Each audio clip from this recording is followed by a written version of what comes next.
시골 마을의 아침은 언제나 고즈넉한 풍경으로 시작했다. 새벽녘, 옅은 안개가 산등성이를 휘감고 풀잎마다 이슬이 송골송골 맺혔다. 오래된 기워집의 굴뚝에서는 연기가 모락모락 피어오르고 멀리서 닭 우는 소리가 정적을 깨뜨렸다. 이곳은 이복순 할머니가 평생을 살아온 곳이었다. 작은 텃밭에는 고추와 상추가 싱싱하게 자라고 있었고 마당 한쪽에는 할머니가 직접 심은 봉숭아꽃이 붉은색으로 피어 있었다. 할머니의 주름진 얼굴에는 평화로운 미소가 드리워져 있었다. 이르니 훌쩍 넘은 나이에도 할머니는 매일 새벽 일찍 일어나 밭을 가꾸고 마당을 쓸고 정성껏 아침 식사를 준비했다. 단출하지만 정갈한 밥상에는 직접 짠 된장찌개와 텃밭에서 갓 따온 채소 반찬이 올라왔다. 할머니는 이 모든 것이 소박하지만 더할 나위 없는 행복이라고 생각했다. 할머니의 집은 마을 어귀, 작은 가을 옆에 자리하고 있었다. 낡고 오래된 집이었지만 할머니의 손길이 닿지 않은 곳이 없었다. 마루는 윤이 나도록 닦여 있었고 방문에 붙은 창호지는 한치의 틈도 없이 깨끗했다. 집 뒤편으로는 나지막한 야산이 이어져 있었고 그 너머로는 끝없이 펼쳐진 논밭이 푸른 물결을 이루고 있었다. 할머니는 가끔 아침 식사를 마치고 마루에 앉아 멀리 내다보곤 했다.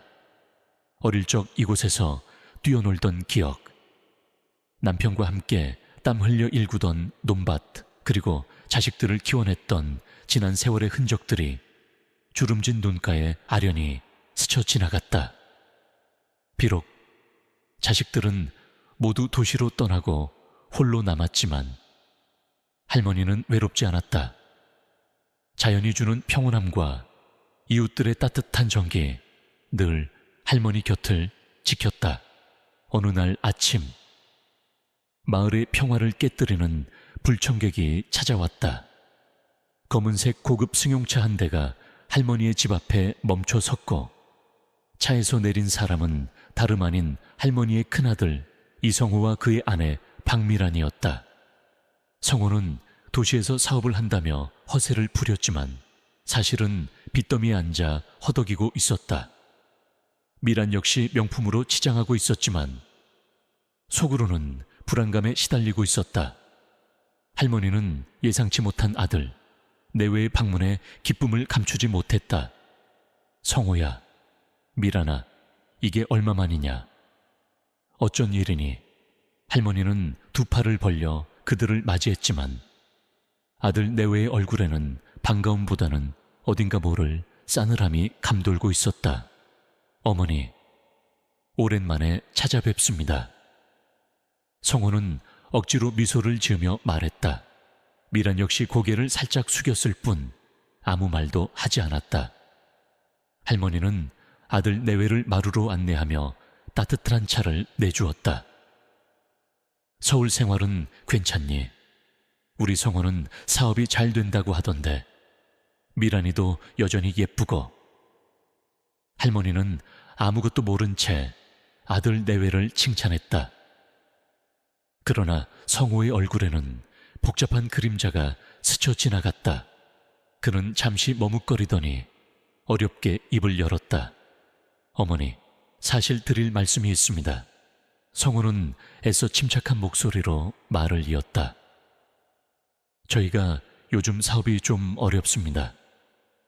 많이 힘든 상황이라 죄송하지만 어머니께 좀 도움을 요청해야 할 것 같습니다.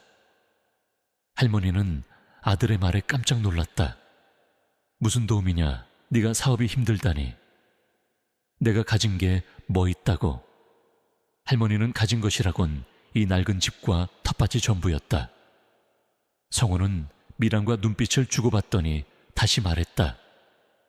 어머니, 이 집과 땅 말입니다. 이 땅이 저희 아버지께서 저희에게 남겨주신 유산 아닙니까? 저희가 이 땅을 좀 팔아야 할 것 같습니다. 할머니의 얼굴에서 웃음기가 사라졌다. 팔다니 이 집은 네 아버지가 평생을 바쳐 지키고 가꾸던 곳이다. 내가 죽으면 그때 가서 알아서 하라고 했지. 살아있는 내가 이 집을 어떻게 팔겠냐. 할머니의 목소리에는 서운함과 당혹감이 묻어 있었다. 하지만 성우는 물러서지 않았다. 어머니, 지금 저희가 당장 급해서 그렇습니다. 이 집을 팔아야 저희 사업을 살릴 수 있고 저희 가족이 길거리에 나앉지 않습니다. 어머니께서 서울로 오시면 저희가 잘 모실게요. 맛있는 것도 사드리고 따뜻한 곳에서 편안하게 지내시게 해드릴게요. 미란도 옆에서 거들었다. 어머님, 지금 시대가 어느 때인데 이런 낡은 집에서 사세요. 서울에 오시면 병원도 가깝고 저희가 다 해드릴게요. 어머님 편찮으시면 저희가 옆에서 다 간병해 드릴 테니 걱정 마세요. 그들의 말은 겉으로는 할머니를 위하는 듯 했지만 할머니의 마음속에는 알 수 없는 불안감이 스멀스멀 피어올랐다. 할머니는 남편과의 추억이 고스란히 담긴 이 집을 팔아야 한다는 사실이 믿기지 않았다. 그러나 자식의 어려운 사정을 외면할 수도 없었다. 평생 자식들을 위해 살아온 할머니에게 자식의 고통은 곧 자신의 고통이었다. 며칠 밤낮을 고민하던 할머니는 결국 아들 내외의 제안을 받아들이기로 했다. 그래, 너희들이 그렇게 힘들다면야 어쩔 수 없지. 이 늙은이 혼자 살다 죽을 집인데 너희라도 잘 사는 게 내 바람이다. 할머니는 힘없이 고개를 끄덕였다. 성우와 미란의 얼굴에는 순간 안도감이 스쳐 지나갔다. 그들은 곧바로 부동산 중개업자를 데리고 와 서류를 준비했다. 할머니는 복잡한 계약서 내용을 제대로 이해할 수 없었지만 아들 내외의 재촉에 마지못해 도장을 찍었다. 서류에는 이 집과 땅의 소유권이 성우와 미란에게 넘어간다는 내용이 담겨 있었다. 할머니는 그저 아들 내외가 약속한 대로 서울에서 편안하게 지낼 수 있기를 바랄 뿐이었다. 이후 모든 과정은 일사천리로 진행되었다. 성우와 미란은 할머니의 짐을 대충 꾸리고 할머니를 채태워 서울로 향했다. 할머니는 떠나기 전 낡은 집과 텃밭을 한참 동안 바라보았다. 봉숭아꽃은 여전히 붉게 피어 있었고 마루에는 햇살이 따스하게 비치고 있었다. 할머니의 눈꺼에는 이슬이 맺혔다. 이곳에서의 평화로운 삶이 이제는 끝이 나는 것 같아 가슴이 미어지는 듯했다. 하지만 할머니는 애써 눈물을 삼키며 속으로 다짐했다. 성호와 미란이 나를 잘 보살펴 주겠지. 도시에서도 잘 지낼 수 있을 거야. 할머니는 마지막 희망을 품고 정든 고향을 등졌다. 서울로 가는 길. 할머니의 마음은 복잡했다. 수십 년 만에 다시 찾은 도시의 풍경은 낯설고 이질적이었다. 빽빽하게 들어선 건물들과 빠르게 움직이는 차량들. 그리고 무표정한 사람들의 얼굴이 할머니에게는 그저 차갑게 느껴졌다. 성호와 미라는 차 안에서 줄곧 자신들의 사업 이야기만 늘어놓았다. 할머니는 그들의 이야기를 들으며 조금씩 불안감이 커져가는 것을 느꼈다. 그들의 목소리에는 할머니에 대한 진심, 어린 배려보다는 돈과 성공에 대한 갈망만이 가득했다. 도착한 곳은 서울 변두리의 허름한 동네였다. 낡고 비좁은 아파트, 단지였고 주변에는 재개발을 앞둔 듯 폐허가 된 건물들이 즐비했다. 할머니는 이곳이 자신들이 약속했던 편안하고 따뜻한 곳이 아니라는 것을 직감했다. 성호는 할머니를 좁고 낡은 아파트의 반지하 방으로 안내했다. 방 안은 곰팡이 냄새가 진동했고 햇빛 한 점 들어오지 않는 어두컴컴한 공간이었다. 어머니, 당분간은 여기서 지내셔야 할 것 같아요. 저희도 지금 형편이 좋지 않아서 나중에 사업 잘 풀리면 더 좋은 곳으로 모실게요. 성우는 변명하듯 말했다. 미라는 아예 방으로 들어오지도 않고 현관에서 성우를 불렀다. 여보, 나 먼저 갈게. 피곤해서 죽겠네. 할머니는 아무 말 없이 좁은 방 안을 둘러보았다. 바닥에는 이불 한 채가 덩그러니 놓여 있었고 낡은 옷까지 몇 벌이 전부였다. 고향에서 가져온 짐은 대충 한쪽에 놓여 있었다. 아들 내외는 할머니에게 제대로 된 설명조차 해주지 않고 서둘러 자리를 떴다. 텅 빈 방에 홀로 남겨진 할머니는 가슴이 미어지는 듯한 고통을 느꼈다. 이게 아닌데 할머니는 눈물을 흘리며 벽에 기댔다.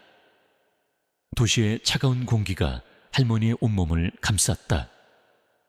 할머니는 자신이 아들 내외에게 속았다는 사실을 그제야 깨달았다. 평생을 자식들을 위해 헌신했지만 돌아온 것은 차가운 배신감뿐이었다. 며칠이 지났지만 성우와 미라는 할머니를 찾아오지 않았다. 가끔 성우가 돈을 보내주기는 했지만 그것으로는 기본적인 식사조차 해결하기 어려웠다.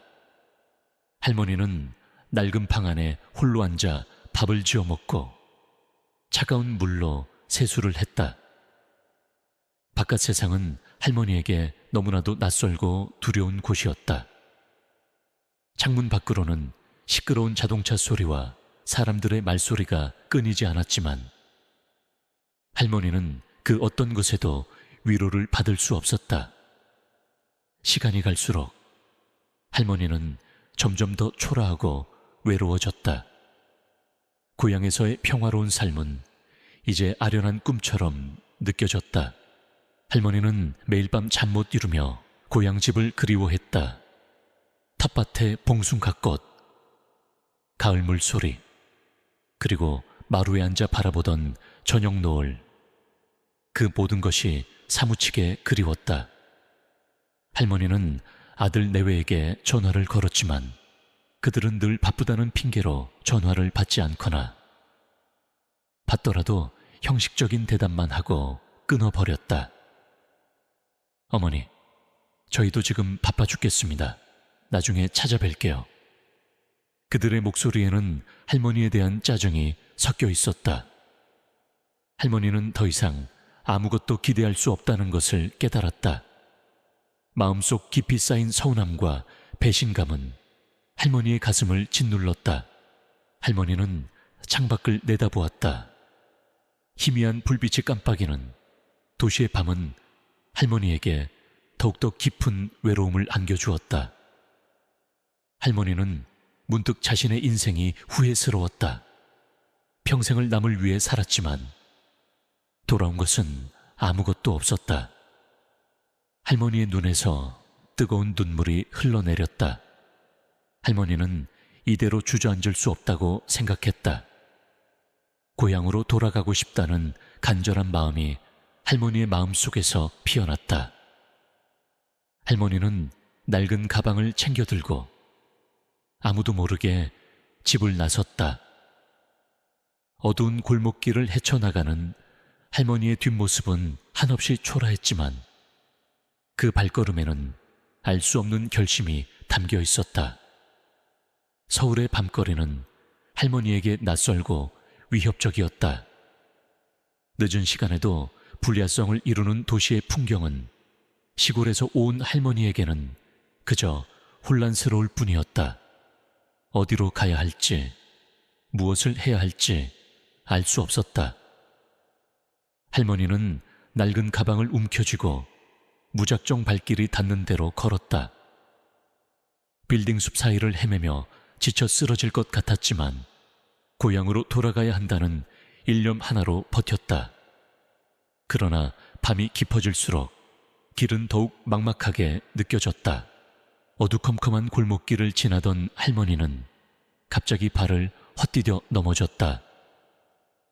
낡은 무릎은 더욱 큰 통증을 호소했고 설상가상으로 발목까지 삐끗한 것 같았다. 할머니는 주저앉아 고통에 신음했다. 주위에는 아무도 없었다. 차가운 아스팔트 바닥에 앉아 밤하늘을 올려다보니 희미하게 빛나는 별들이 마치 할머니의 눈물처럼 느껴졌다. 그때였다. 저 멀리서 한 남자가 걸어오는 것이 보였다. 할머니는 혹시 해코지라도 당할까봐 두려움에 몸을 움츠렸다. 남자는 할머니의 곁으로 다가왔다. 할머니, 괜찮으세요? 그의 목소리는 생각보다 부드럽고 따뜻했다. 남자는 조심스럽게 할머니의 상태를 살폈다. 그의 이름은 김민준. 한때는 촉망받는 변호사였지만 불미스러운 사건에 휘말려 변호사 자격을 잃고 현재는 노숙인들을 돕는 봉사 활동을 하고 있었다. 민주는 할머니의 낡은 옷차림과 지쳐 보이는 얼굴에서 뭔가 심상치 않은 상황을 직감했다. 어디 편찮으신 곳이라도 있으세요? 제가 병원에 모셔다 드릴까요? 할머니는 민준의 도움을 처음에는 경계했다. 도시에서 만난 사람들은 대부분 차갑거나 이기적이었다. 그러나 민준의 눈빛은 진심으로 걱정하는 듯 보였다. 할머니는 작은 목소리로 답했다. 아니, 괜찮아. 그냥 발을 좀 헛디뎌서. 민주는 할머니를 부축해 일으켜 쓰려 했지만 할머니는 고통스러운 표정으로 제대로 일어서지 못했다. 민주는 할머니의 발목을 살펴보더니 심각한 표정을 지었다. 이러다 더 다치세요. 제가 부축해서 병원에 모셔다 드릴게요. 걱정 마세요. 제가 도와드리겠습니다. 민주는 할머니를 등에 업고 조심스럽게 인근 병원으로 향했다. 할머니는 처음에는 낯선 남자의 등에 업히는 것이 불편했지만 민준의 넓고 든든한 등은 왠지 모를 안정감을 주었다. 병원에 도착하자 민준은 접수부터 진료까지 모든 것을 도왔다. 의사는 할머니의 발목이 삐끗하고 무릎에 타박상이 심하다고 진단했다. 민준은 자신의 돈으로 할머니의 진료비와 약값을 모두 지불했다. 할머니는 민준의 친절에 놀라움과 동시에 미안함을 느꼈다. 아니, 젊은 사람이 왜 이렇게... 고맙네. 진료를 마치고 병원을 나선 민준은 할머니에게 따뜻한 차를 한 잔 건넸다. 할머니, 이렇게 밤늦게 어디 가시는 길이셨어요? 혹시 지내실 곳이 없으신가요? 민준의 질문에 할머니는 그동안 참아왔던 서러움이 북받쳐 올랐다. 할머니는 결국 아들 내외에게 당한 사연을 털어놓았다. 고향집을 잃고 서울로 왔지만 아들 내외에게 버림받아 갈 곳이 없어졌다는 이야기였다. 민주는 할머니의 이야기를 묵묵히 들었다. 그의 얼굴에는 분노와 안타까움이 교차했다. 세상에 어떻게 그럴 수가 있죠? 민주는 할머니를 일단 자신이 봉사활동을 하는 쉼터로 안내했다. 쉼터는 작고 소박했지만 깨끗하고 따뜻했다. 쉼터의 다른 봉사자들도 할머니를 친절하게 맞아주었다. 할머니는 오랜만에 느껴보는 따뜻한 온정에 눈물을 글썽겼다. 쉼터에서 할머니는 잠시나마 편안함을 느꼈다. 며칠 동안 쉼터에서 지내면서 할머니는 민준에게 점점 마음을 열었다. 민준은 매일 할머니를 찾아와 안부를 묻고 따뜻한 식사를 챙겨주었다. 그의 진심 어린 보살핌에 할머니의 얼어붙었던 마음은 조금씩 녹아내렸다. 민주는 할머니의 이야기를 다시 한번 자세히 들었다. 특히 할머니의 집과 땅에 대한 이야기에 민준의 귀가 번쩍 뜨였다. 할머니는 그 땅이 그냥 시골의 작은 밭일 뿐이라고 생각했지만 민준은 변호사였던 과거의 직감이 발동했다. 할머니, 그 땅이 혹시 다른 사람에게 넘어간 건가요? 할머니는 고개를 끄덕였다. 성호가 사업이 힘들다고 해서 내가 도장을 찍어줬다. 서울로 데려다 줄 거라고 해서 믿었는데. 할머니는 말을 잇지 못하고 한숨을 쉬었다. 민주는 할머니의 이야기를 들으며 뭔가 이상하다는 것을 느꼈다. 단순히 돈을 빌린 것이 아니라 소유권 자체를 넘겼다는 것이 마음에 걸렸다. 그는 할머니가 보여준 낡은 서류 뭉치를 꼼꼼히 살펴보았다. 서류는 복잡한 법률 용어로 가득했지만 민준의 눈에는 중요한 단어들이 눈에 띄었다. 토지 매매 계약서, 소유권 이전. 민준은 서류에 찍힌 도장과 내용들을 확인하며 심각한 표정을 지었다. 할머니의 아들 내외가 할머니를 속여 땅을 가로챈 것이 분명했다. 민준은 이 사건이 단순한 가족 간의 다툼이 아님을 직감했다. 할머니의 땅이 팔린 시점과 그 이후의 상황이 석연치 않았다. 그는 할머니의 고향 마을에 대해 물었고 할머니는 자신이 살던 마을의 이름과 위치를 알려주었다. 민주는 할머니를 돕기로 결심했다. 비록 지금은 변호사 자격이 없지만 불의를 보고 가만히 있을 수는 없었다. 그는 과거 자신의 실수로 인해 무너졌던 정의감과 열정이 다시금 솟아나는 것을 느꼈다.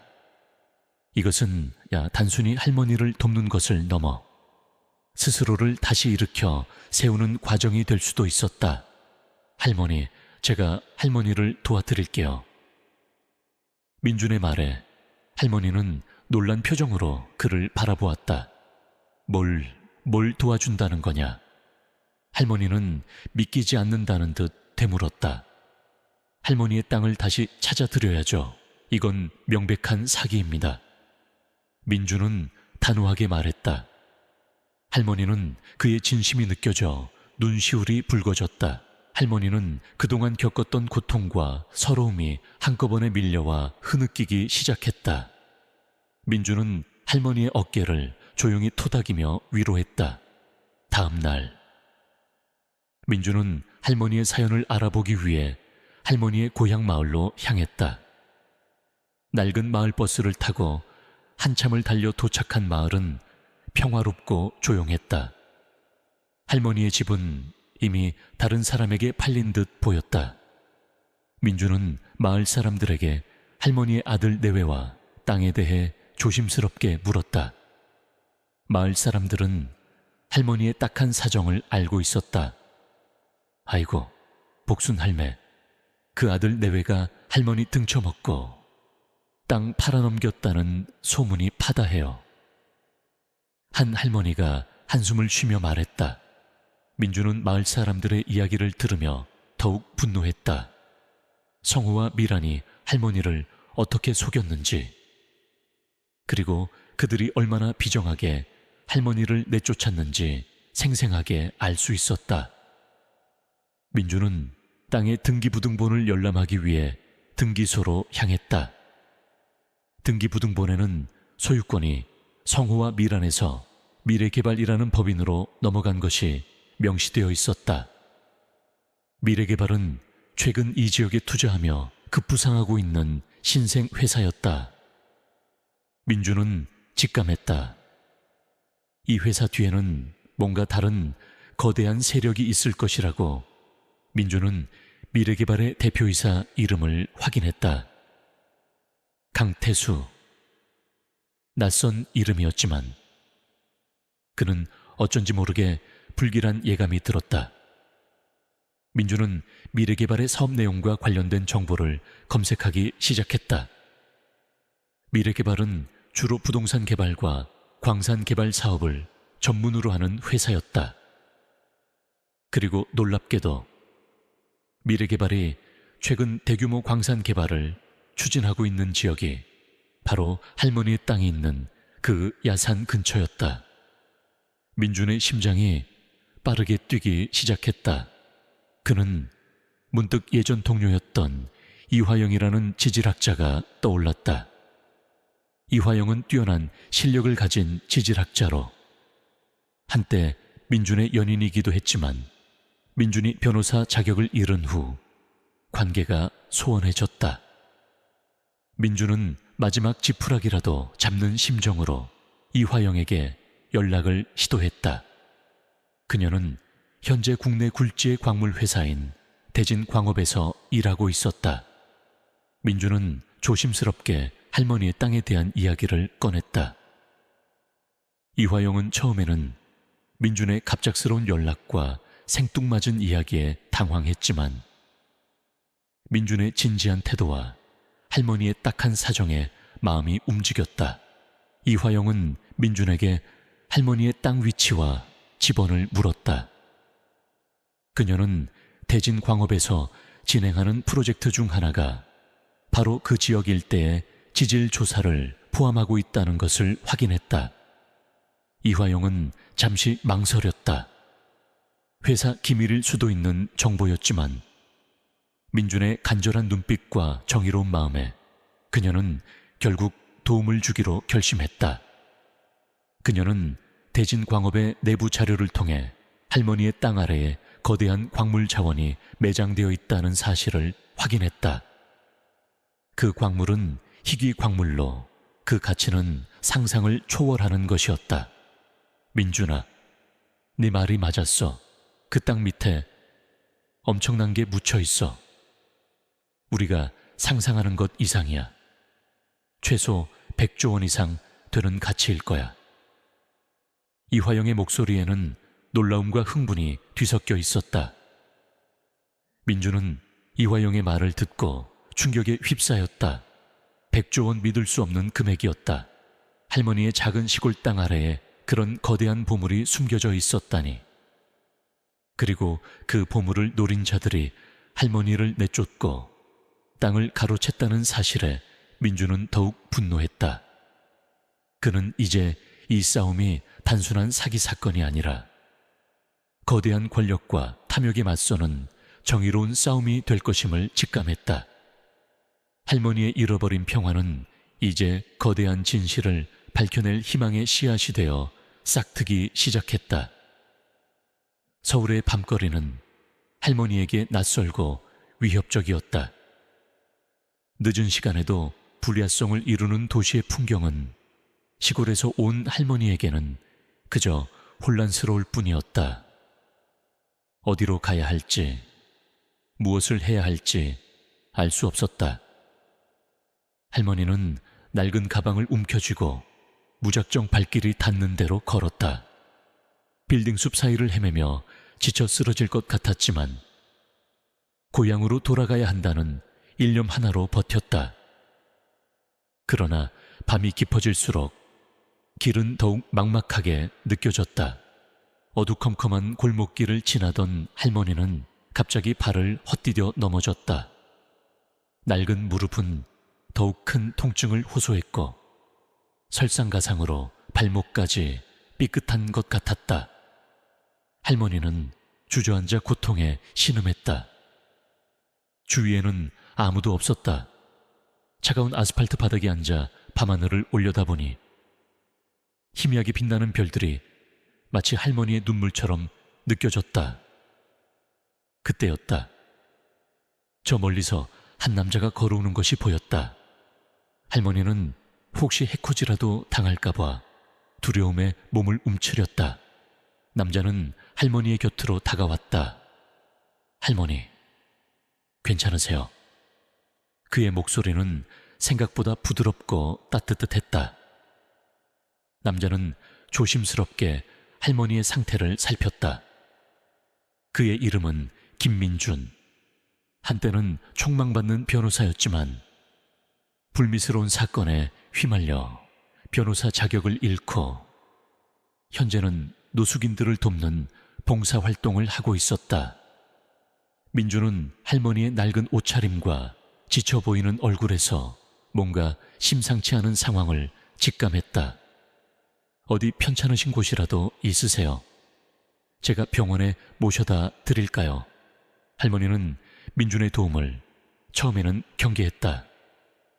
도시에서 만난 사람들은 대부분 차갑거나 이기적이었다. 그러나 민준의 눈빛은 진심으로 걱정하는 듯 보였다. 할머니는 작은 목소리로 답했다. 아니, 괜찮아. 그냥 발을 좀 헛디뎌서. 민준은 할머니를 부축해 일으켜 수려했지만 할머니는 고통스러운 표정으로 제대로 일어서지 못했다. 민준은 할머니의 발목을 살펴보더니 심각한 표정을 지었다. 이러다 더 다치세요. 제가 부축해서 병원에 모셔다 드릴게요. 걱정 마세요. 제가 도와드리겠습니다. 민준은 할머니를 등에 업고 조심스럽게 인근 병원으로 향했다. 할머니는 처음에는 낯선 남자의 등에 업히는 것이 불편했지만 민준의 넓고 든든한 등은 왠지 모를 안정감을 주었다. 병원에 도착하자 민준은 접수부터 진료까지 모든 것을 도왔다. 의사는 할머니의 발목이 삐끗하고 무릎에 타박상이 심하다고 진단했다. 민준은 자신의 돈으로 할머니의 진료비와 약값을 모두 지불했다. 할머니는 민준의 친절에 놀라움과 동시에 미안함을 느꼈다. 아니, 젊은 사람이 왜 이렇게 고맙네.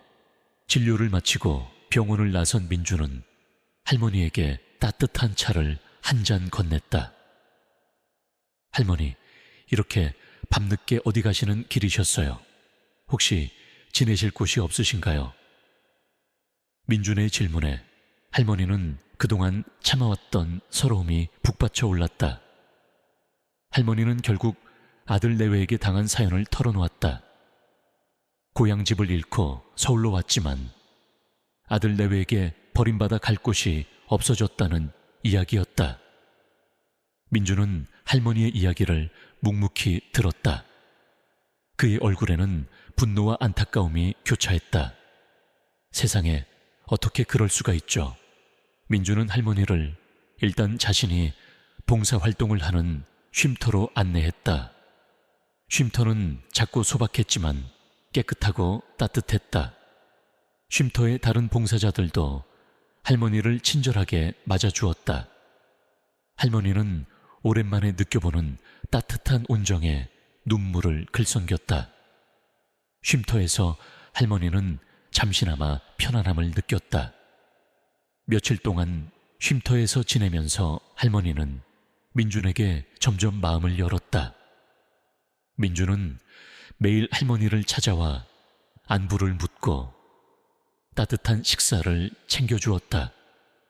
그의 진심 어린 보살핌에 할머니의 얼어붙었던 마음은 조금씩 녹아내렸다.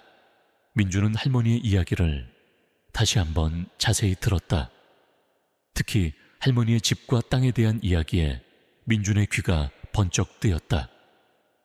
할머니는 그 땅이 그냥 시골의 작은 밭일 뿐이라고 생각했지만 민준은 변호사였던 과거의 직감이 발동했다.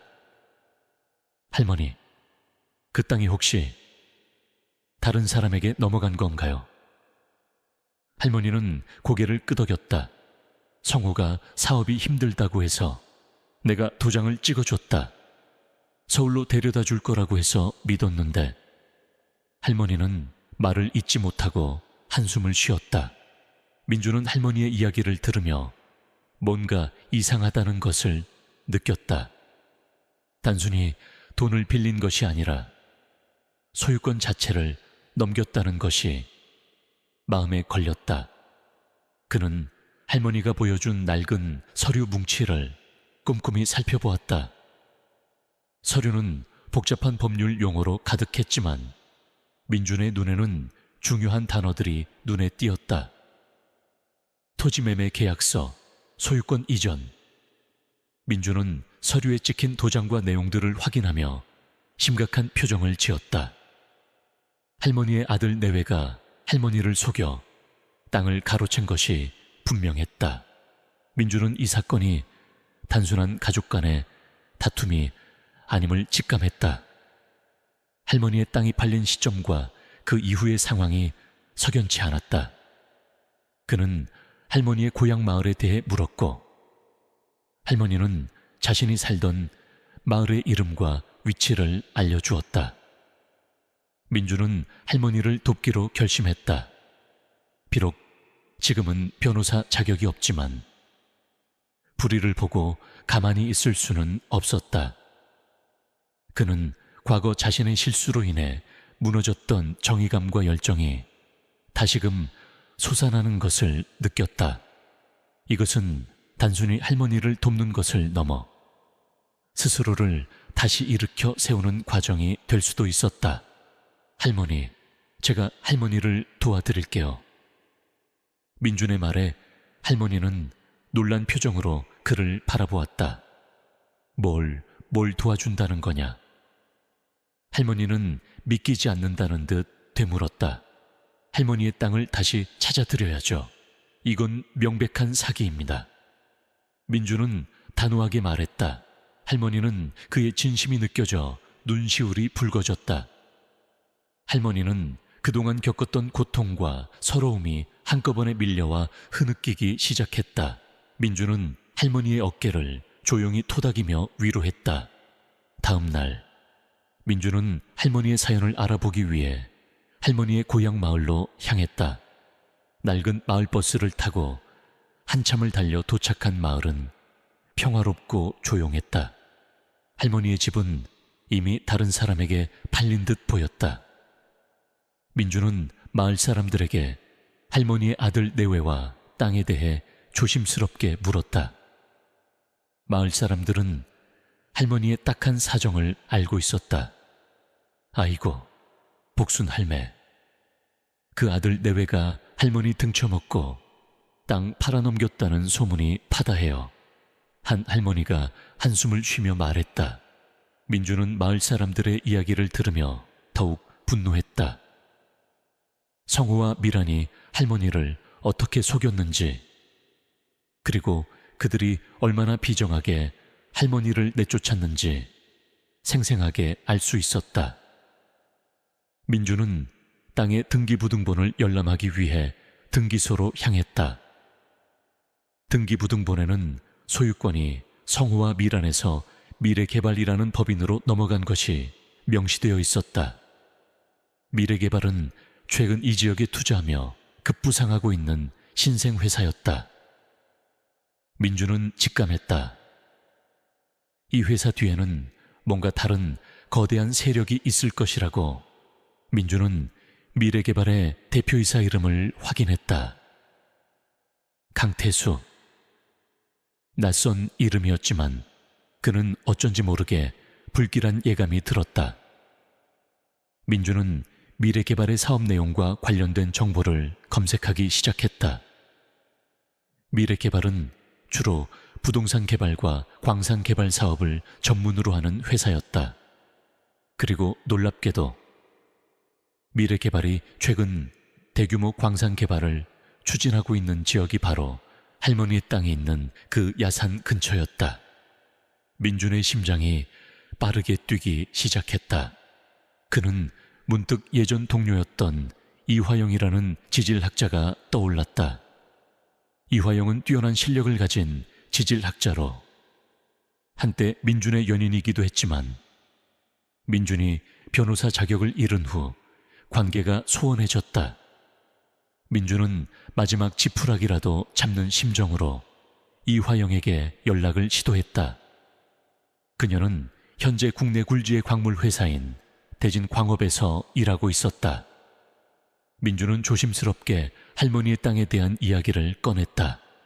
이화영은 처음에는 민준의 갑작스러운 연락과 생뚱맞은 이야기에 당황했지만 민준의 진지한 태도와 할머니의 딱한 사정에 마음이 움직였다.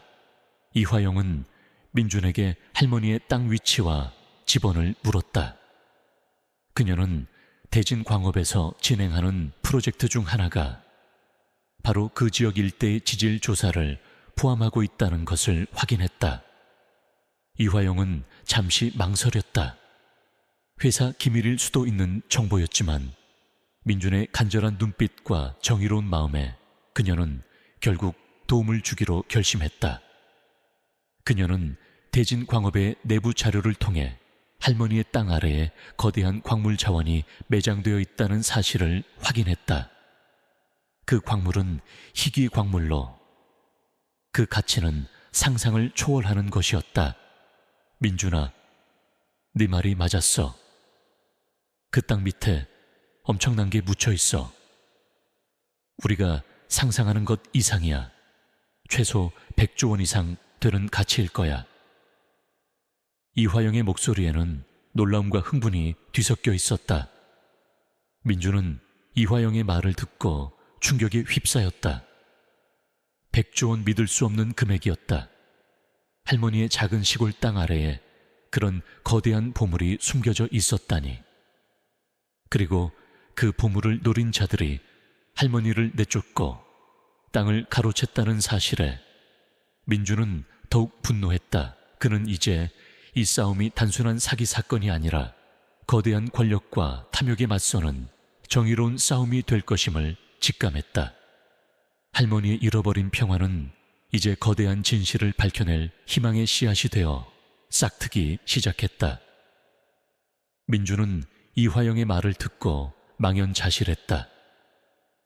100조 원, 상상조차 할 수 없는 액수였다. 할머니의 낡은 집과 텃밭 아래에 그런 어마어마한 가치가 숨겨져 있었다니.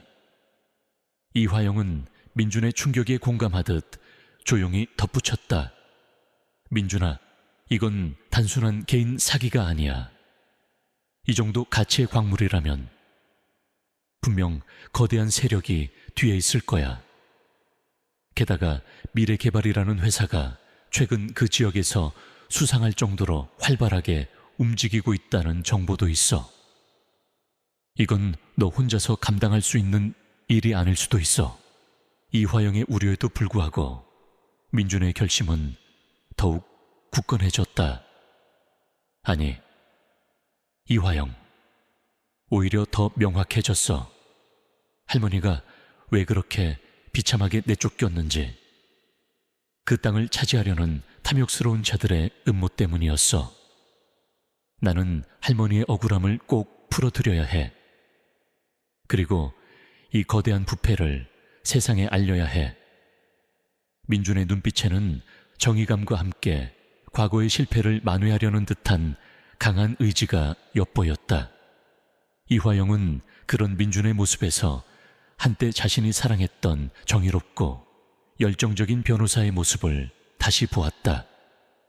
좋아, 민준아, 내가 도울 수 있는 부분은 최대한 도울게. 하지만 조심해야 해. 상대는 우리가 상상하는 것 이상으로 위험할 수 있어. 민준은 이화영으로부터 받은 정보를 바탕으로 미래개발과 강태수 회장에 대한 조사를 시작했다. 강태수는 겉으로는 자수성가한 기업인으로 알려져 있었지만 그의 성공 뒤에는 수많은 의혹과 소문들이 따라다녔다. 특히 그가 운영하는 미래개발은 과거에도 비슷한 방식으로 헐값에 땅을 사들여 막대한 이득을 취했다는 소문이 자자했다. 민준은 강태수의 과거 행적을 파헤치기 위해 온갖 수단을 동원했다. 변호사 자격이 없었기에 법적인 방법으로 접근하기 어려웠지만 그의 인맥과 과거 수사 경험을 총동원했다. 한편 서울 쉼터에 머물던 이복순 할머니는 민준의 도움으로 조금씩 안정을 찾아가고 있었다. 낯선 도시 생활에 여전히 불안함을 느끼기도 했지만 민준의 진심, 어린 보살핌과 잃었던 땅을 다시 찾을 수 있다는 희망이 할머니에게 새로운 활력을 불어넣었다. 할머니는 쉼터 봉사자들과도 친해지며 소박한 일상을 되찾는 듯했다. 그러나 할머니의 마음 한편에는 여전히 아들 성우와 며느리 미란에 대한 복잡한 감정이 남아있었다. 원망과 서운함 속에서도 자식에 대한 애틋한 정을 완전히 버릴 수는 없었다. 어느 날 할머니는 쉼터 근처를 산책하던 중 길을 잃었다. 도시는 할머니에게 여전히 미로와 같았다. 낯선 골목을 헤매던 할머니의 눈에 익숙한 뒷모습이 들어왔다. 바로 고향 마을에서 할머니를 졸졸 따라다니던 유기견 꼬마였다. 꼬마는 몇 달 전부터 할머니의 집 근처를 배회하던 떠돌이 개였지만 할머니는 꼬맥에 밥을 챙겨주며 정을 붙였다. 꼬마는 할머니가 서울로 떠난 후에도 할머니를 잊지 못하고 수소문 끝에 여기까지 찾아온 것이었다. 할머니는 꼬마를 보자마자 눈물을 왈칵 쏟아냈다. 꼬마야, 꼬마야, 네가 어떻게 여기까지 왔니? 할머니는 꼬마를 끌어안고 한참을 흐느꼈다. 꼬마 역시 할머니의 품에 안겨 꼬리를 흔들며 기쁨을 표현했다. 꼬마는 할머니에게 다시 가족의 품으로 돌아온 듯한 따뜻한 위안을 주었다. 꼬마는 그날부터 할머니의 든든한 그림자가 되었다. 쉼터 사람들은 꼬마를 반갑게 맞아주었고 꼬마는 쉼터의 마스코트가 되었다. 꼬마는 할머니가 어디를 가든 졸졸 따라다녔고 마치 할머니의 마음을 아는 듯 옆에서 할머니를 위로했다. 꼬마의 존재는 할머니에게 큰 힘이 되었다. 특히 밤이 되면 꼬마는 할머니의 침대 옆에 웅크리고 잠들었고 할머니는 꼬마의 온기 덕분에 오랜만에 편안한 잠을 잘 수 있었다. 꼬마는 단순한 애완동물을 넘어 할머니에게 잃어버렸던 가족의 따뜻함과 그리움을 채워주는 존재가 되었다. 한편 민주는 강태수와 미래개발에 대한 조사를 계속했다. 그는 강태수가 과거에도 비슷한 방식으로 마을 주민들의 땅을 헐값에 매입하고 개발 이권을 독점했다는 증거를 포착했다. 특히 몇 년 전 강태수가 인근 지역의 땅을 매입하는 과정에서 반대하던 주민 한 명이 의문의 죽음을 당했다는 소문이 있었다. 민주는 이 사건의 배후에 강태수가 있을 가능성이 있다고 직감했다.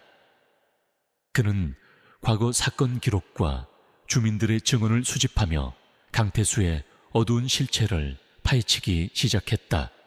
이화영은 민준에게 중요한 정보를 추가로 제공했다. 대진광업의 내부 자료에 따르면 할머니의 땅은 단순히 광물이 많이 매장된 곳을 넘어 특정 희귀 광물에 세계 최대 매장지일 가능성이 있다는 내용이었다. 이 광물은 미래 산업의 핵심 소재로 각광받는 물질이었고 그 가치는 100조 원을 훨씬 뛰어넘을 수도 있다는 분석이었다. 이화영은 조심스럽게 말했다. 민준아, 이건 정말 거대한 이권이 걸린 문제야. 강태수는 분명 이 정보를 알고 있었을 거야. 그래서 할머니의 땅을 어떤 수를 써서라도 빼앗으려 했던 거고 민주는 이 정보를 듣고 등골이 오싹했다. 강태수가 단순히 부동산 개발을 노린 것이 아니라 이 희귀 광물이라는 거대한 보물을 노리고 할머니를 이용한 것이었다.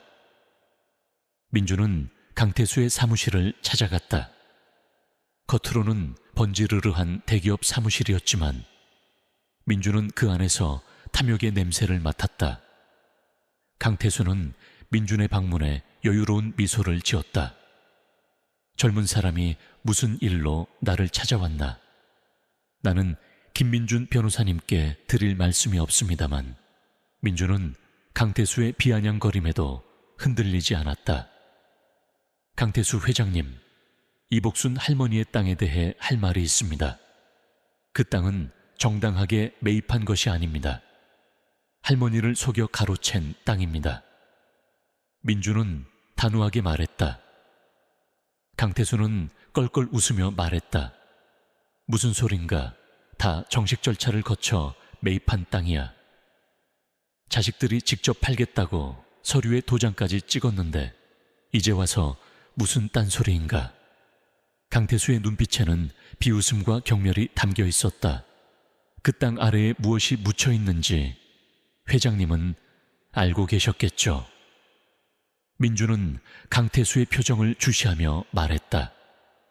강태수의 얼굴에서 순간 미소가 사라지고 싸늘한 표정이 스쳐 지나갔다. 무슨 황당한 소리야. 나는 그 땅의 가치에 대해 아는 바가 없어.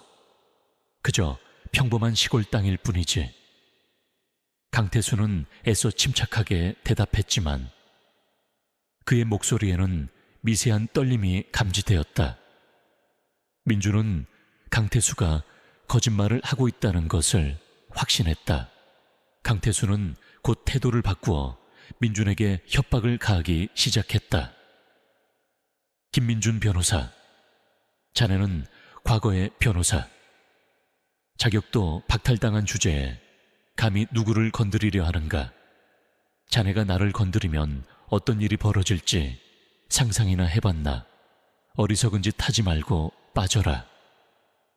안 그러면 자네 주변 사람들이 다칠 수도 있어. 강태수의 목소리에는 잔혹한 위협이 담겨 있었다. 민주는 강태수의 협박에도 불구하고 물러서지 않았다. 오히려 그의 눈빛은 더욱 강렬하게 타올랐다. 강태수의 위협은 단순한 협박이 아니었다. 민주는 그날부터 수상한 시선을 느끼기 시작했다. 누군가 자신을 미행하는 듯했고 그의 뒤를 밟는 그림자가 느껴졌다. 그의 휴대전화는 도청당하는 듯했고 그의 일상은 감시당하는 듯했다. 민주는 강태수가 자신을 제거하기 위해 사람을 보냈다는 것을 직감했다. 그는 위험을 무릅쓰고 할머니와 이화영에게 이 사실을 알렸다. 강태수는 우리가 생각하는 것보다 훨씬 더 위험한 인물이야. 우리를 가만두지 않을 거야. 이제부터 모두 조심해야 해. 이화영은 민준의 말에 걱정스러운 표정을 지었다. 민준아, 이건 너무 위험해. 우리에게 전문적인 도움이 필요할지도 몰라. 민준은 고개를 끄덕였다. 그는 혼자서 강태수라는 거대한 권력에 맞설 수 없다는 것을 깨달았다. 그는 과거 자신의 실수를 만회하려는 욕심 때문에 할머니와 이화영까지 위험에 빠뜨릴 수 있다는 생각에 죄책감을 느꼈다. 하지만 동시에 할머니의 억울함을 풀어주고 강태수의 악행을 세상에 알리겠다는 결심은 더욱 확고해졌다. 그들은 이제 거대한 음모의 중심에 서게 되었다. 민준의 예감은 틀리지 않았다. 강태수는 결코 호락호락한 인물이 아니었다. 할머니의 땅 아래에 묻힌 희귀 광물의 가치를 정확히 알고 있었고 이를 독점하기 위해 온갖 불법적인 수단을 동원할 준비가 되어 있었다. 민준이 강태수의 사무실을 방문한 직후부터 그들의 움직임은 더욱 노골적으로 변했다. 민준과 할머니, 그리고 이화영은 눈에 보이지 않는 위협에 시달리기 시작했다. 가장 먼저 피해를 입은 것은 민준이었다. 그의 낡은 오피스텔은 현 누군가에 의해 침입당해 모든 서류와 전자기기가 훼손되었다. 다행히 중요한 증거들은 미리 백업해두거나 다른 곳에 보관해두었기에 큰 손실은 없었지만 민주는 강태수의 잔혹함에 치를 떨었다. 또한 그가 봉사하던 쉼터에도 익명의 제보로 인해 세무조사가 들어왔고 쉼터는 운영에 큰 어려움을 겪게 되었다. 민주는 자신이 할머니를 돕겠다고 나선 것이 주변 사람들까지 위험에 빠뜨리는 것 같아 마음이 아팠다. 이화영 역시 회사에서 미묘한 압박을 받기 시작했다. 그녀가 할머니의 땅에 대한 정보를 민준에게 제공했다는 사실이 밝혀진 것이다. 대진광업은 미래개발과 경쟁 관계에 있었지만 동시에 강태수와 같은 거물 기업인과는 척지고 싶지 않았다. 이화영은 내부 감사에 시달렸고 핵심 프로젝트에서 제외되는 등 불이익을 당했다.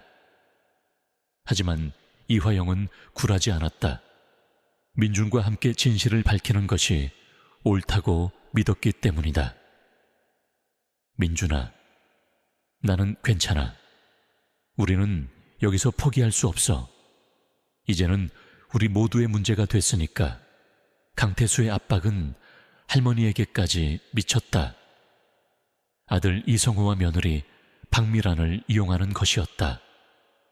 성호와 미란은 이미 강태수에게 거액의 돈을 받고 할머니의 땅을 넘긴 상태였다. 강태수는 이들에게 접근하여 어머니가 정신이 이상해져서 엉뚱한 소리를 한다며 할머니를 정신병원에 감금하거나 아예 시골로 돌려보내 다시는 서울로 오지 못하게 하라는 지시를 내렸다. 그 대가로 그들의 사업 빚을 탕감해주겠다는 달콤한 제안을 했다. 성우와 미라는 처음에는 망설였다. 아무리 어머니를 내쫓았다고는 하지만 정신병원에 가두는 것은 너무나도 폐륜적인 행위였다. 그러나 사업 실패로 인한 빚더미와 강태수의 협박은 그들을 벼랑 끝으로 내몰았다. 결국 그들은 강태수의 지시를 따르기로 했다. 그들은 쉼터로 찾아와 할머니에게 거짓 눈물을 흘리며 사과했다. 어머니, 저희가 정말 잘못했어요. 사업도 잘 풀리고 이제는 어머니를 제대로 모시고 싶어요. 저희가 조용한 시골에 좋은 집을 구해놨으니 거기서 편안하게 지내세요. 할머니는 아들 내외의 갑작스러운 태도 변화에 의아함을 느꼈지만 한편으로는 자식들이 진심으로 뉘우치는 것 같아 마음이 약해졌다. 꼬마는 그런 할머니의 곁에서 불안한 듯 으르렁거렸다. 꼬마의 눈에는 성우와 미란의 위선이 고스란히 비쳤다. 민주는 성우와 미란의 방문 소식을 듣고 불길한 예감을 떨칠 수 없었다. 그는 즉시 쉼터로 달려왔지만 이미 할머니는 성우와 미란을 따라 나선 뒤였다. 민주는 쉼터 직원에게 사정을 듣고 경악했다. 큰일 났습니다. 그들은 할머니를 정신병원에 가두려 할 겁니다. 민주는 즉시 이화영에게 연락을 취하고 그들이 향했을 만한 곳을 추적하기 시작했다. 이화영은 대진광업에서 입수한 강태수의 비자금 관련 자료를 통해 그가 소유한 은밀한 장소들을 파악할 수 있었다. 그중 한 곳은 서울 외곽의 외딴 요양병원이었다. 강태수가 과거에도 거슬리는 사람들을 잠시 가두어 두거나 정신 이상자로 위장시키는데 사용했던 곳이었다.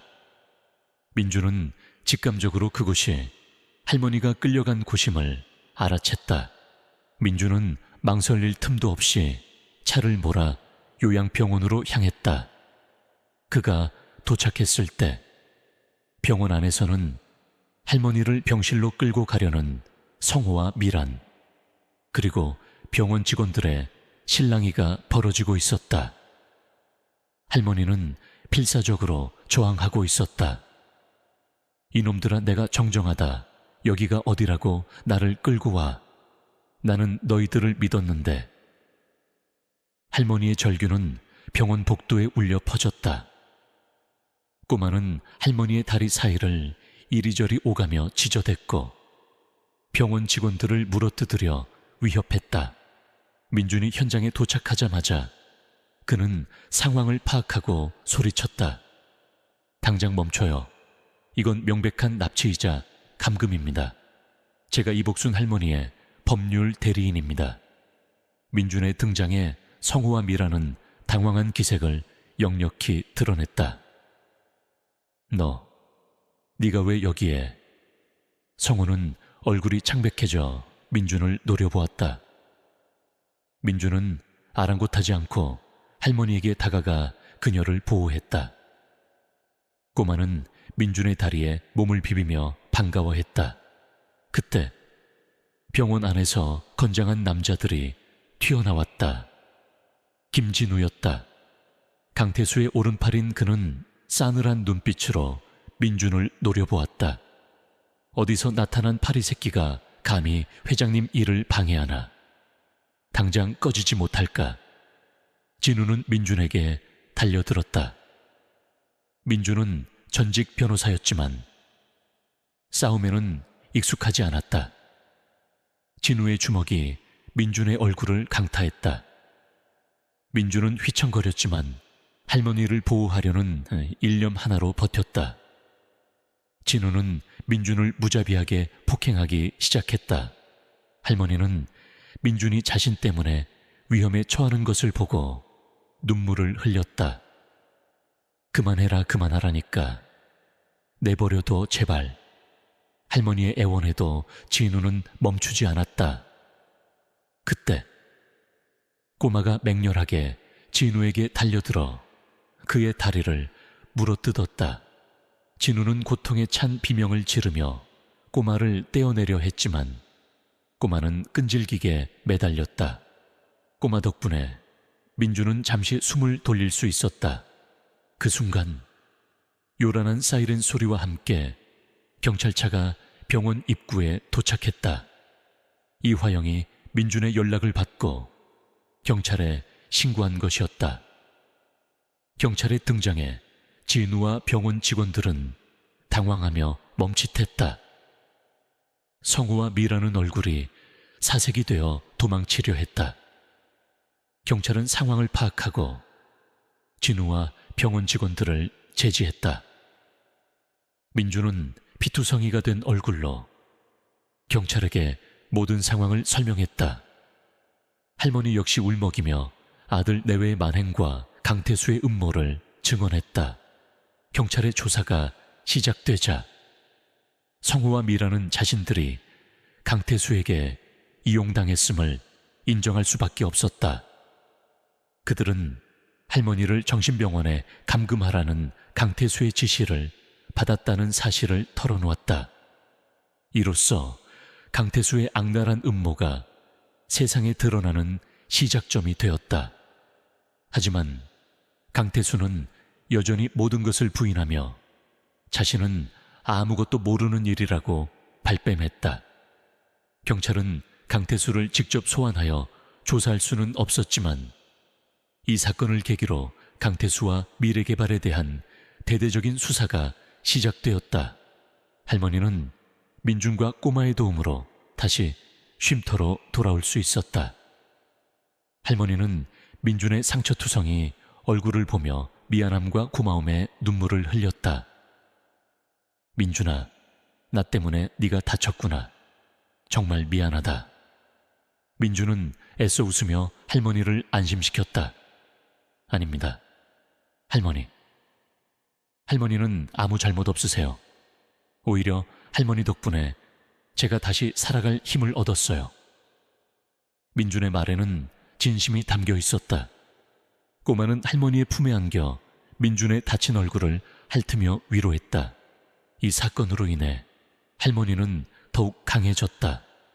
아들 내외의 배신과 강태수의 악행을 직접 경험하며 할머니는 더 이상 나약한 시골 할머니가 아니었다. 그녀의 눈빛에는 고통 속에서 피어난 강렬한 의지와 정의감이 서려 있었다. 그녀는 민준과 이화영에게 말했다.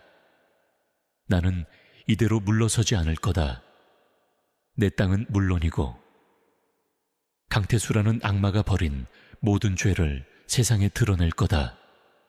나 같은 사람이 또다시 당하는 일이 없도록 내가 가진 모든 것을 걸고 싸울 거다. 할머니의 결심은 그 어떤 위협에도 흔들리지 않을 만큼 단단해져 있었다. 이제 그들은 거대한 탐욕의 그림자와 정면으로 맞서 싸울 준비를 마쳤다. 경찰 수사가 시작되었지만 강태수는 여전히 굳건한 태도를 유지했다. 그의 막강한 권력과 교활함은 상상을 초월했다.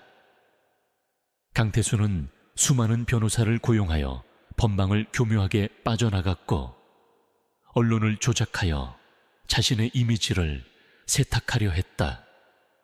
그는 자신에게 불리한 증언을 하려던 사람들을 회유하거나 협박했고 심지어는 민중과 이화영의 주변 인물들에게까지 손을 뻗어 그들을 고립시키려 했다. 강태수에게는 김진우라는 충직한 오른팔이 있었는데 그는 그림자처럼 움직이며 강태수의 온갖 지저분한 일을 처리했다. 진우의 손에 들어간 증인들은 하나둘씩 입을 다물었고 민중과 이화영이 어렵게 찾아낸 증거들은 사라지거나 조작되었다. 민주는 거대한 벽에 부딪힌 듯한 좌절감을 느꼈다. 할머니의 억울함을 풀어주고자 시작한 일이었지만 강태수의 권력은 너무나도 견고했다. 이대로는 안 돼. 이화영, 강태수는 우리를 비웃고 있어. 뭔가 결정적인 증거가 필요해. 민주는 머리를 감싸 쥐었다. 이화영 역시 밤낮으로 강태수의 비리와 관련된 자료를 찾았지만 좀처럼 실마리가 보이지 않았다. 강태수는 모든 비자금과 불법적인 거래를 완벽하게 은폐해 두었던 것이다. 그러나 할머니 이복수는 포기하지 않았다. 그녀는 쉼터에서 매일 아침 일찍 일어나 꼬마와 함께 산책을 했다. 할머니의 눈빛은 더 이상 나약하지 않았다. 잃어버린 평화와 배신감은 그녀를 더욱 강하게 만들었다. 할머니는 꿈에게 의지하며 틈틈이 민준과 이화영에게 자신이 기억하는 과거의 일들을 이야기해 주었다. 할머니의 기억 속에는 어렴풋한 단서들이 숨어 있었다.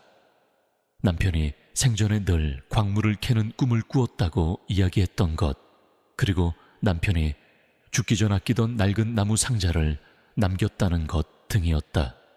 꼬마야, 내 남편이 그랬어. 이 땅은 보물이라고. 아무도 모르는 보물이라고. 할머니는 꼬마의 머리를 쓰다듬으며 중얼거렸다. 꼬마는 마치 할머니의 말을 알아듣는 듯 고개를 갸웃거렸다. 민주는 할머니의 이야기를 흘려듣지 않았다. 보물, 낡은 나무 상자. 민준의 머릿속에 번뜩이는 생각이 스쳐 지나갔다. 혹시 그 상자 안에 중요한 단서가 있을지도 모른다는 직감이 들었다. 민주는 할머니에게 남편이 남겼다는 낡은 나무 상자에 대해 자세히 물었다. 할머니는 눈을 감고 기억을 더듬었다. 그 상자, 옛날에 우리 집 마루 밑에 숨겨뒀었어. 남편이 늘 아무도 열어보지 말라고 신신당부했지. 할머니는 아들 내외가 집을 차지했을 때 상자가 제대로 있는지 확인하지 못했다고 덧붙였다.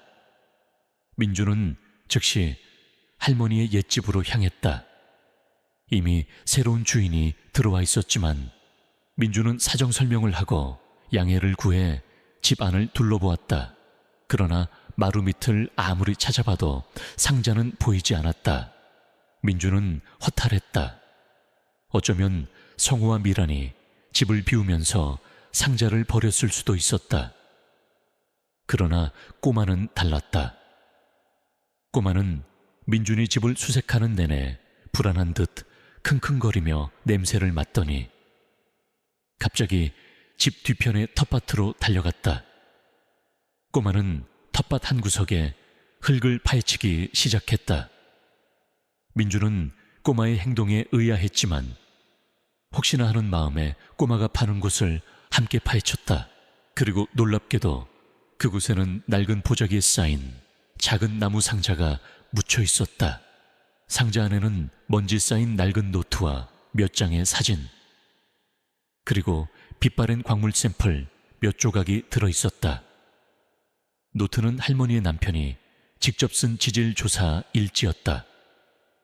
그 안에는 할머니의 땅 아래에 거대한 광물 자원이 매장되어 있다는 내용과 함께 그 광물의 종류와 대략적인 매장량, 그리고 광물을 개발할 경우 발생할 수 있는 환경 문제에 대한 우려까지 상세하게 기록되어 있었다. 노트의 마지막 장에는 이런 글귀가 적혀 있었다. 이 보물은 우리 후손들에게 평화를 가져다 줄 수도 혹은 재앙이 될 수도 있다. 부디 현명한 자들이 이 땅을 지켜주기를. 민주는 상자 안의 내용물을 확인하고 전율했다.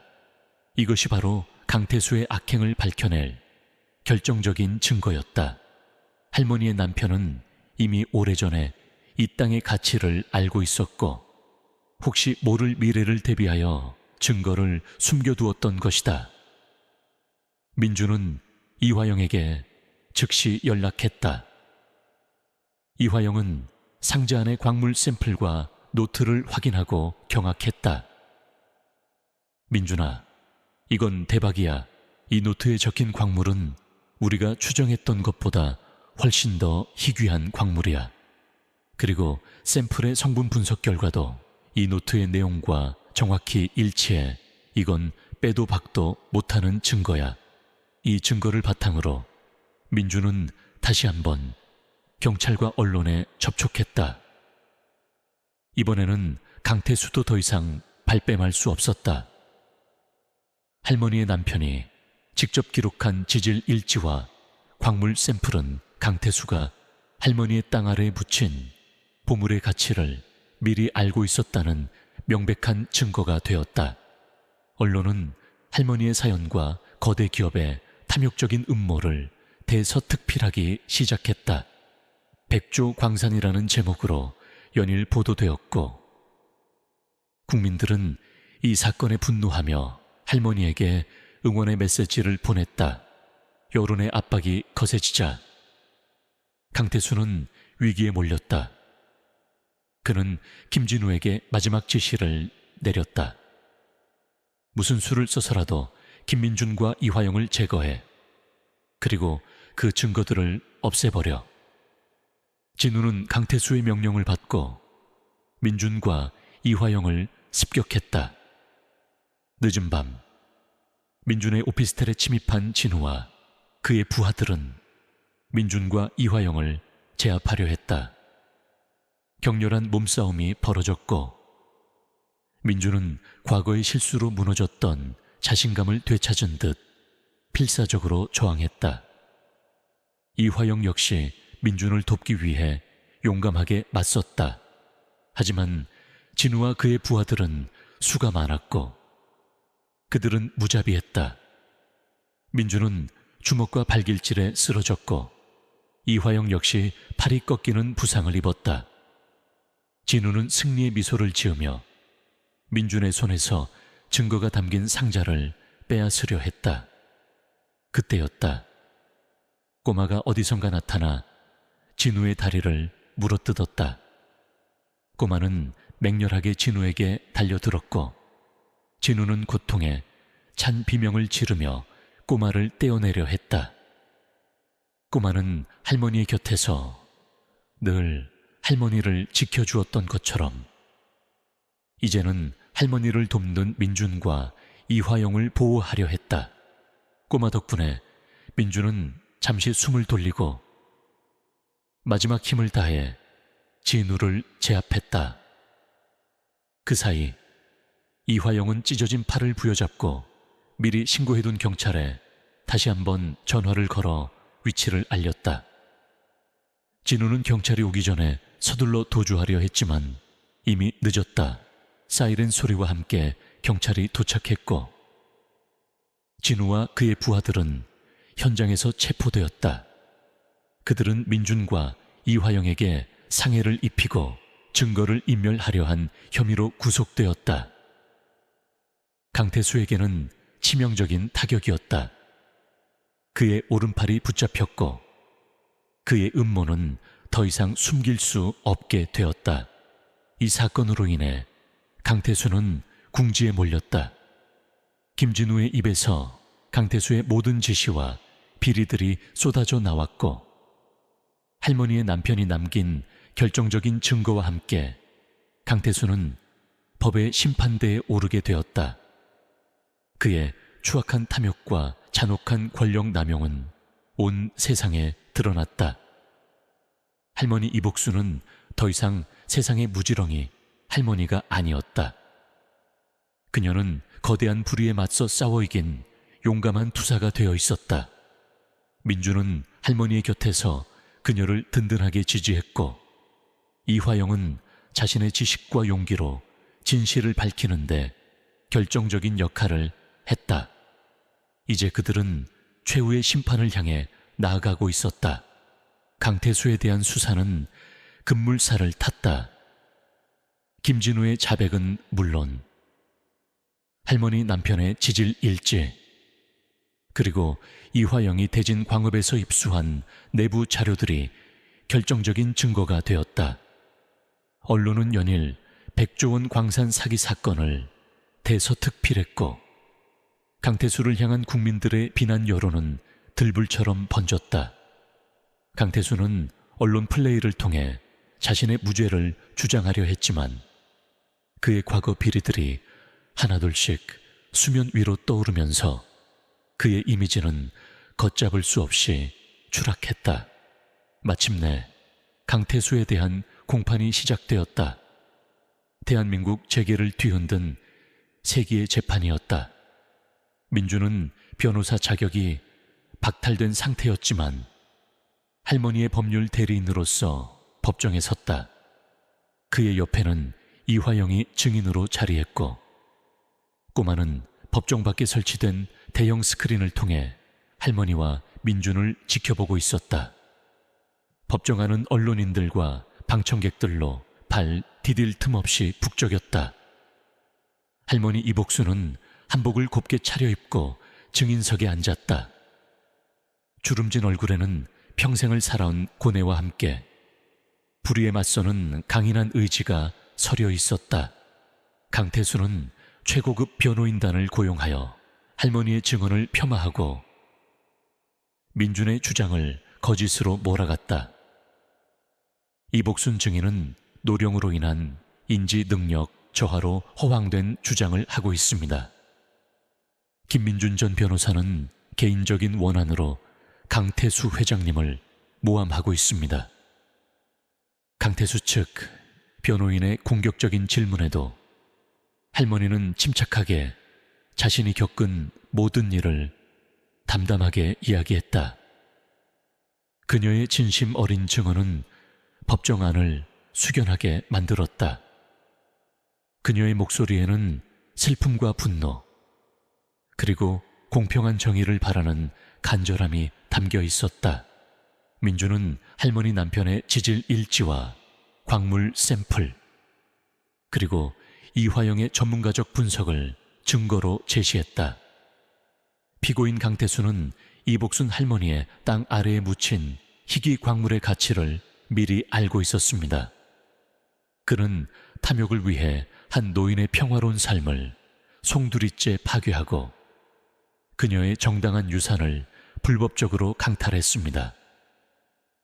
민준의 목소리에는 과거의 나약함은 찾아볼 수 없었다. 그는 이제 진정한 정의를 위해 싸우는 투사였다. 강태수는 민준의 눈빛을 피하며 불안한 표정을 지었다.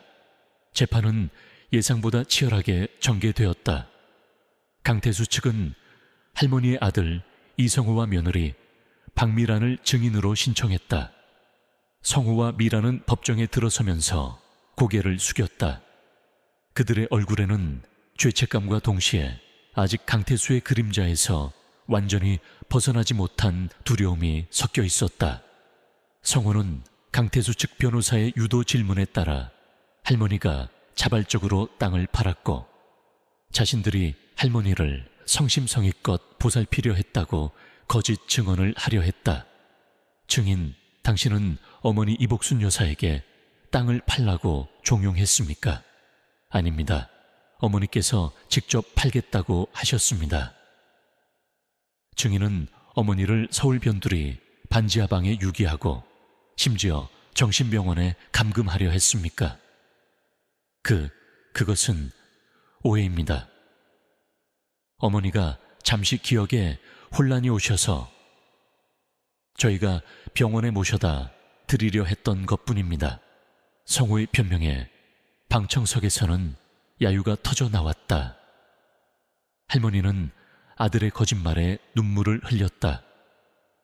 그녀는 아들에게 원망보다는 안타까움을 느꼈다. 내 자식이 저렇게까지 망가졌구나. 그때였다. 민주는 성호에게 결정적인 질문을 던졌다. 증인 이성호 씨, 당신이 어머니의 땅을 강태수 회장에게 넘길 당시 그 땅 아래에 묻힌 광물의 가치에 대해 알고 있었습니까? 성호는 민준의 질문에 당황한 듯 말을 더듬었다. 그런 건 몰랐습니다. 정말 몰랐습니까? 강태수 회장님은 당신에게 땅의 가치에 대해 언급하지 않았습니까? 성호는 진땀을 흘리며 대답하지 못했다. 그의 눈빛은 불안하게 흔들렸다. 그때 미란이 갑자기 소리쳤다. 아니요, 그는 알고 있었어요. 우리에게 돈을 더 줄 테니 어머니가 아무것도 모르는 것처럼 행동하라고 시켰어요. 우리에게 땅의 가치를 알려줬다고, 소문내면 죽여버리겠다고 협박했어요.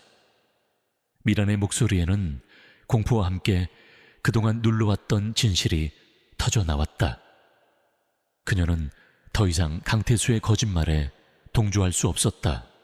미란의 갑작스러운 폭로에 법정 안은 술렁였다.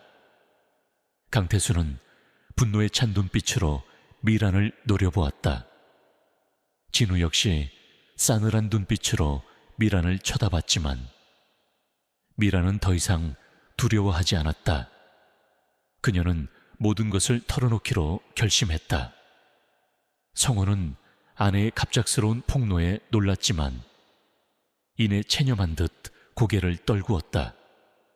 미란의 증언은 강태수가 이 사건의 배후에 있었으며 할머니를 속여 땅을 가로채려 했다는 명백한 증거가 되었다. 뒤이어 이화영의 증언이 이어졌다.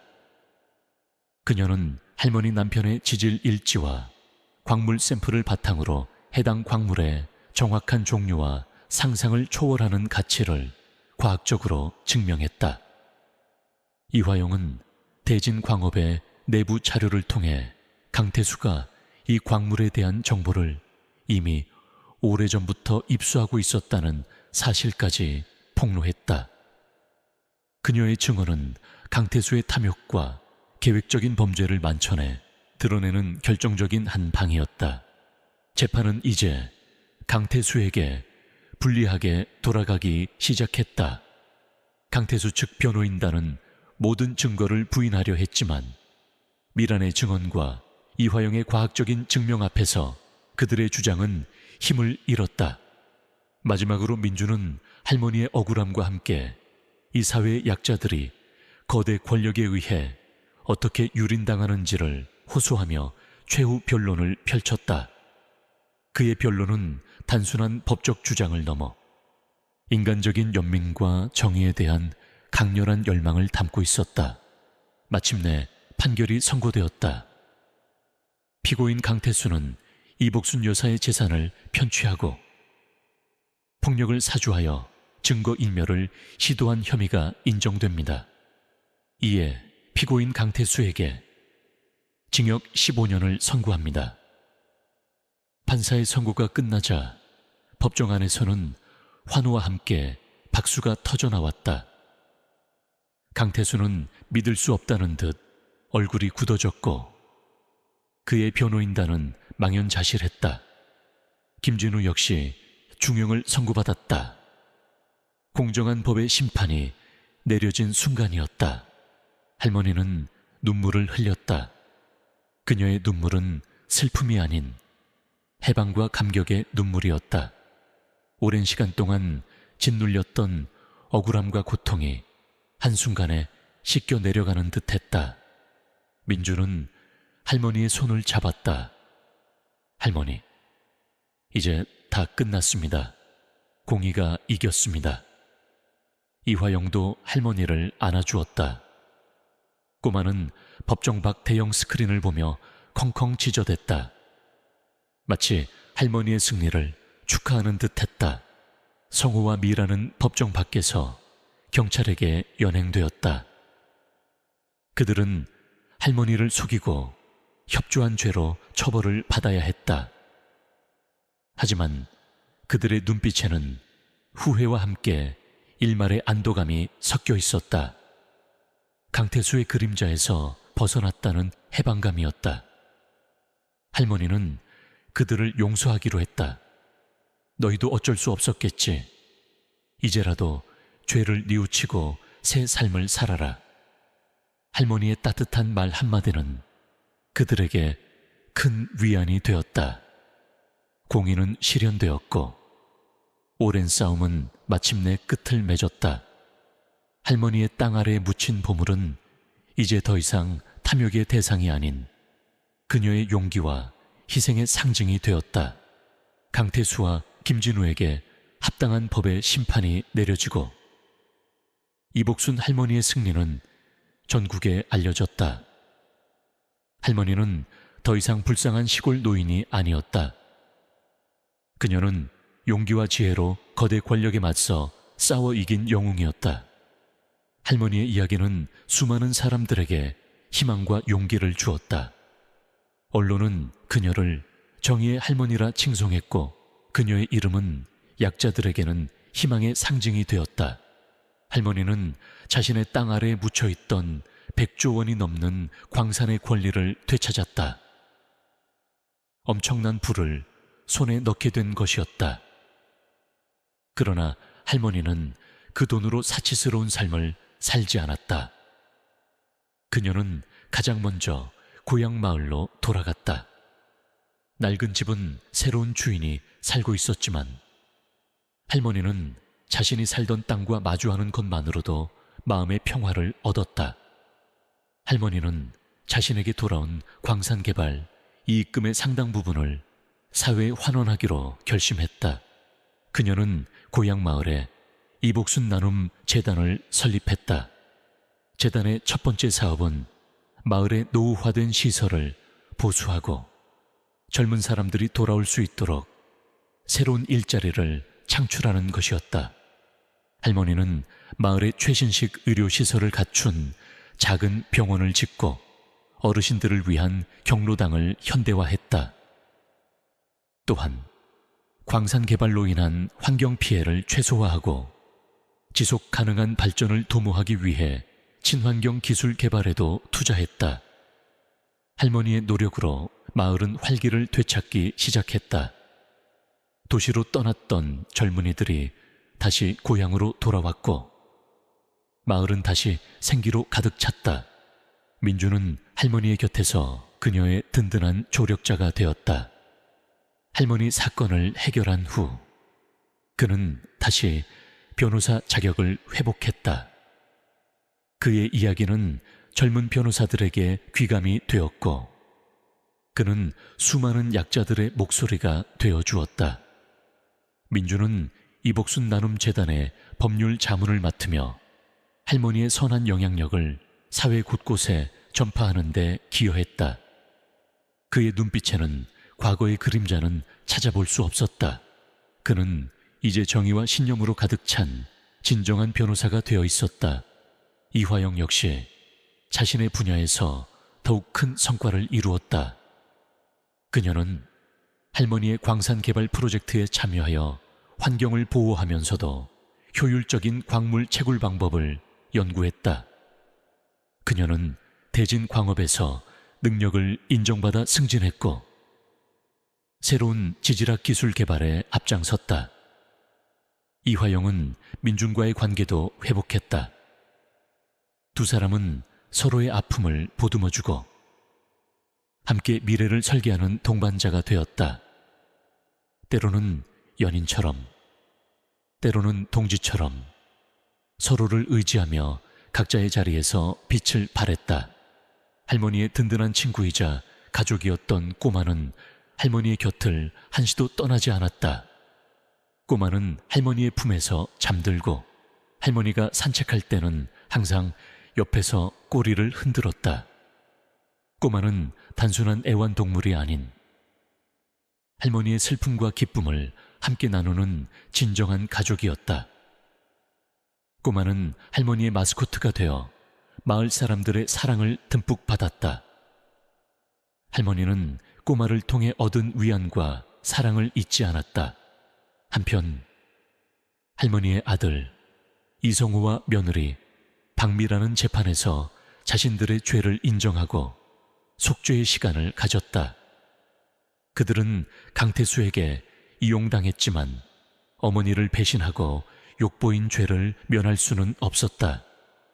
성우는 교도소에서 자신의 잘못을 뼈저리게 뉘우쳤고 미란 역시 깊은 반성을 했다.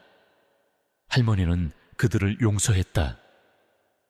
물론 그들의 죄가 사라지는 것은 아니었지만 할머니는 자식들이 진심으로 뉘우치고 새로운 삶을 살기를 바랐다. 출소 후 성우와 미라는 할머니의 나눔재단에서 봉사하며 속죄의 삶을 살기로 했다. 그들은 과거의 잘못을 만회하기 위해 진심으로 노력했고 할머니는 그런 그들을 따뜻하게 지켜보았다. 할머니는 평화로운 일상으로 돌아왔다. 매일 아침 텃밭을 가꾸고 마을 사람들과 이야기를 나누며 소박한 행복을 누렸다. 그녀의 얼굴에는 깊은 주름만큼이나 깊은 평화가 깃들어 있었다. 이제 할머니는 더 이상 외롭지 않았다. 민준과 이화영 그리고 꼬마가 그녀의 곁을 지켰고 마을 사람들은 할머니를 존경하고 사랑했다. 할머니의 이야기는 많은 사람들에게 큰 울림을 주었다. 그녀는 돈과 권력 앞에서 흔들리지 않는 정의와 인간 존엄성의 가치를 보여주었다. 할머니의 삶은 비극적인 시작이었지만 그녀의 용기와 희생으로 인해 결국은 희망과 치유 그리고 진정한 승리로 끝을 맺었다. 그녀는 살아있는 전설이 되었고 그녀의 이야기는 오랫동안 사람들의 마음속에 남아 빛을 발할 것이다. 광산 아래 숨겨진 100조 원의 보물은 단순한 물질적인 가치를 넘어 인간의 존엄성과 정의의 승리를 상징하는 빛나는 유산이 되었다. 귀 기울여 이 감동적인 이야기를 들어주신 모든 분들께 진심으로 감사드립니다. 이복순 할머니의 정의를 향한 여정이 여러분께 용기와 희망 그리고 인간의 깊은 메시지를 전달했기를 바랍니다. 이 이야기가 마음에 와 닿으셨고 한국 드라마 특유의 감동적이고 극적인 서사를 더 많이 경험하고 싶으시다면 저희 채널을 구독해 주세요. 여러분의 성원은 저희가 계속해서 마음을 울리는 이야기를 창작하는 데 큰 힘이 됩니다. 진심으로 감사합니다.